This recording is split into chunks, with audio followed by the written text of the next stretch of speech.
Gelato Beach is a refreshingly easy early game stage, and I think it might have made for a better opening level than Bianco Hills. Or at the very least, I think it should be the second stage the game suggests players moving towards rather than Rico Harbor. I unintentionally ended up in Gelato Beach prior to Rico Harbor, and I think it was an easier layout to get up to speed with the controls of the game than both Bianco Hills and Rico Harbor. In the case of Bianco Hills, I still think design-wise it made more sense as an opening stage because it has varying types of challenges spread throughout so a player can learn multiple dynamics of the intricate challenges spread throughout the sunshine. But as far as difficulty and simplicity goes, I think Gelato Beach is a much more forgiving stage for new players. It also fully embraces the tropical paradise theme because you're right on a beach, complete with surfboards and all. So I think narratively, it'd have flown better to have the cast land on this new island for their vacation and immediately enter a beach-themed stage, since I think vacations are much more likely to be associated with tropical environments than countryside windmill villages and harbors. Not to mention, there are little to no difficult platforming challenges and you're not nearly tested on your ability to maneuver with both Mario's type controls or FLUDD as much as you were in Rico Harbor. In the same manner that Bob-omb Battlefield gave you a playground to experiment with little risk before throwing you into Whomp's Fortress, I think playing Gelato Beach prior to Rico Harbor will also ease players into the type platforming that awaits them in that stage. I think if Gelato Beach was the first level in the game, it might have drastically helped with Sunshine's polarizing reputation. If players started here and then made their way over to Bianco Hills, followed by Rico Harbor, they wouldn't feel nearly as hard done by the opening challenges of the game. Heck, the first shine is a secret challenge shine and it's one of the easiest ones in the entire game.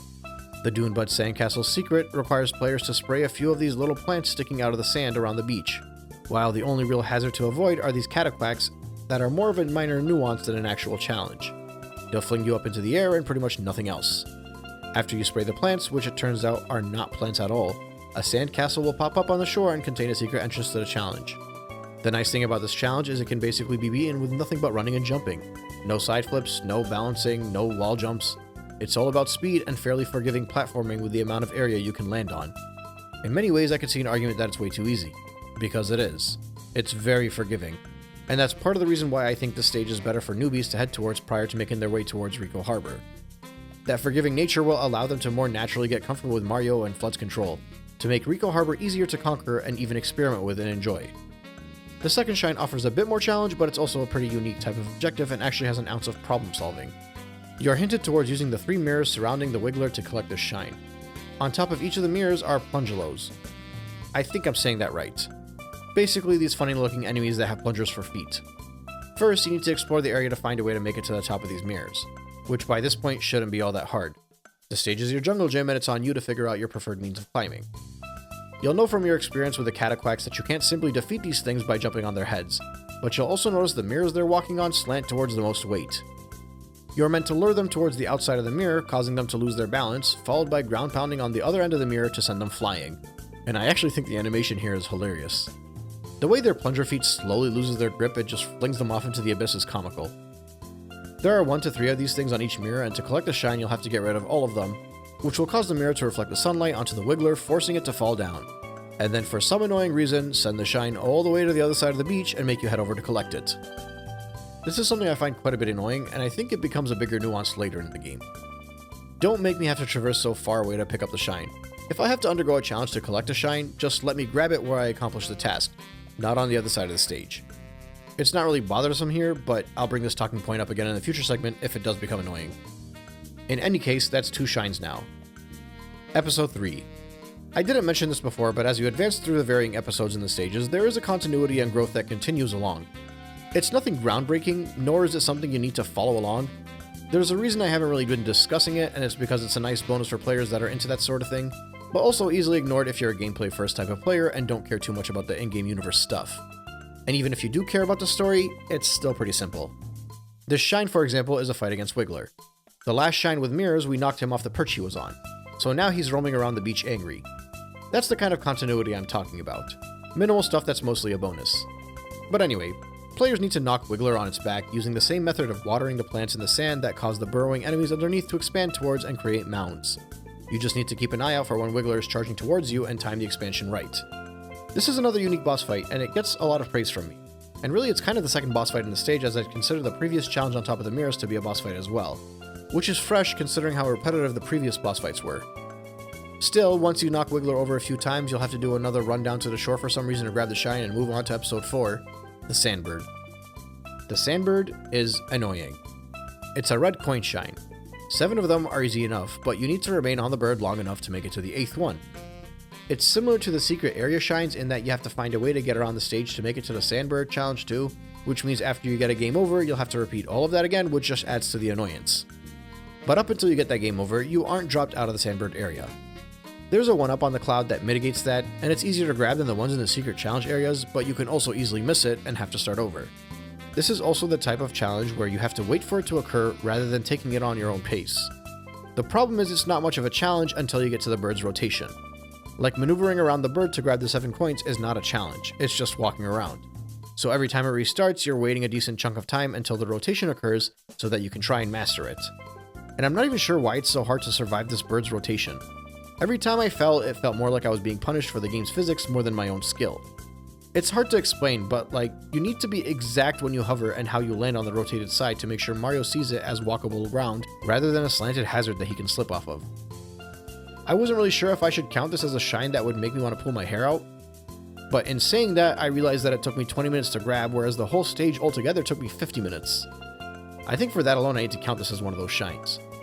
I just don't feel like I failed at it as much as the previous ones that I included in the list, because in those challenges, the stage challenges were going at my pace, not the stage's pace.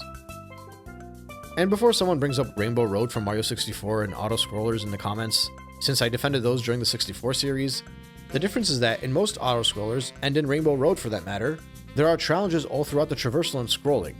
In this case, there was virtually no challenge. You just had to wait on flat ground that offered nothing, waiting for the bird to rotate to see if you can succeed on that one turn, and then again on the turn back.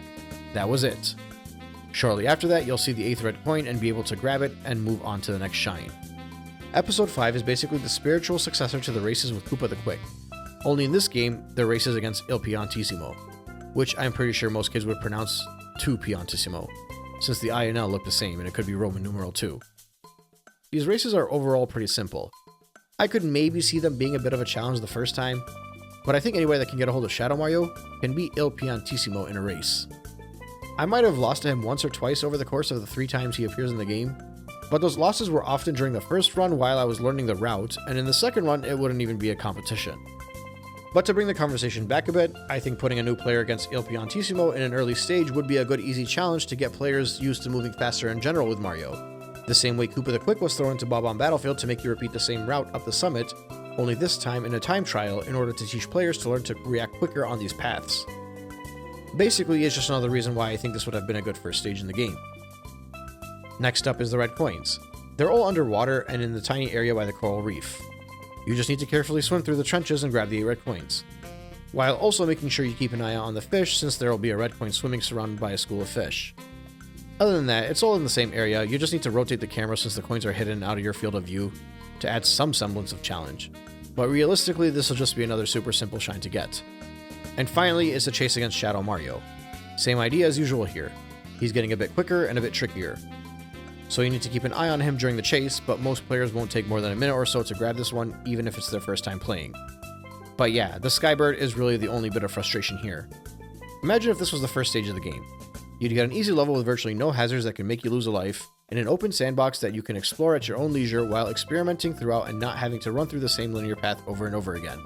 You get 2 unique boss fights instead of facing off against another Proto Piranha and PD Piranha twice, and you don't have any truly difficult secret cave challenges to think of.